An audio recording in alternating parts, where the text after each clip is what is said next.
I was in New Orleans earlier this year, and one of this constant weird theme that kept coming up in conversation in New Orleans was everybody referring to when the next Katrina was going to be. And I just, I never said anything to anybody, but I couldn't help but just thinking like, fuck, you gotta get out of here, man. Like, what are you doing? But being down there and kind of feeling the vibe of the city, seeing what it was like and just kind of feeling the whole culture, I kind of had this understanding that, well, why would you leave? Because if you were to move somewhere else, you're prolonging your life potentially, but now you're somewhere where you don't even really necessarily want to be, and then you're just committing to living longer with stuff you don't care about or have any interest in.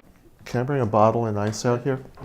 It's something that I always struggle with because the idea of impermanence is always at the very top of my mind. So at some points I'm thinking like, why do anything then? Like nothing's gonna last, but then, you pull back and you're like, well, that's why I have to do something. Because right. it's, because I'm gonna be dust someday and what's gonna be left, that's how we make meaning of our lives, is by trying to live in the present as much as possible and then leave something that resonates throughout the impermanence that comes behind you. I've been trying to figure out what sense the music makes in all this. Yeah, it's a record, yeah, it's music, but what does it really have to do with any of this? It's not like there's songs where there's lyrics or a narrative or something, But I think how the music works within this is the severity of it.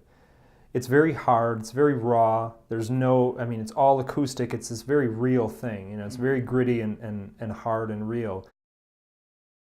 I really want to be involved in proximity to the audience with this stuff. I don't want to be distant in any way. One of the things that I'm interested in and I'm trying to do more of with all the work we do at Alverno is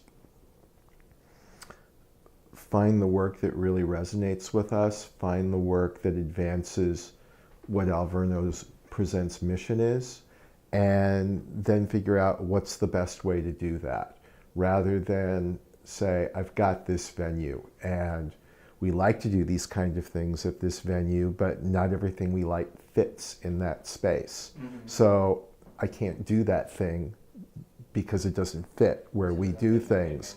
And slowly, very, very slowly, it's dawned upon us that we could do it the other way around, that we can find the work that we really love and then say, where is the place that we do this work? And go about it that way. And with Jon's piece, that's a very open question right now. I think we can do some stuff that is just kind of our wildest imagination sort of thing that, you just wouldn't want to even try dealing with pulling off at other places. There's something about the music, and there's something about Jon's process and what Jon wants to communicate in this piece that to me suggests a labyrinth. I think what you're asking of people in this project is to do that, is to walk this, is to find their path through these, questions and these, all these struggles and, and see if you can get there. At some point you should tell David the story of was it Toledo?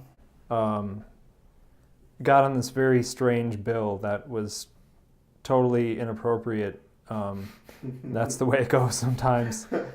And so I'm playing, and this piece is around 30 minutes long, and it's very loud, and it was very dense. And meanwhile, they can't see anything because they're blinded by this intense light, But this kid just came flying in the room, and he just screams out at the top of his lungs to anyone and everyone, "What the fuck?"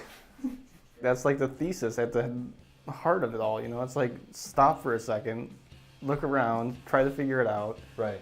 What does it mean to you? Think about it for yourself. Right.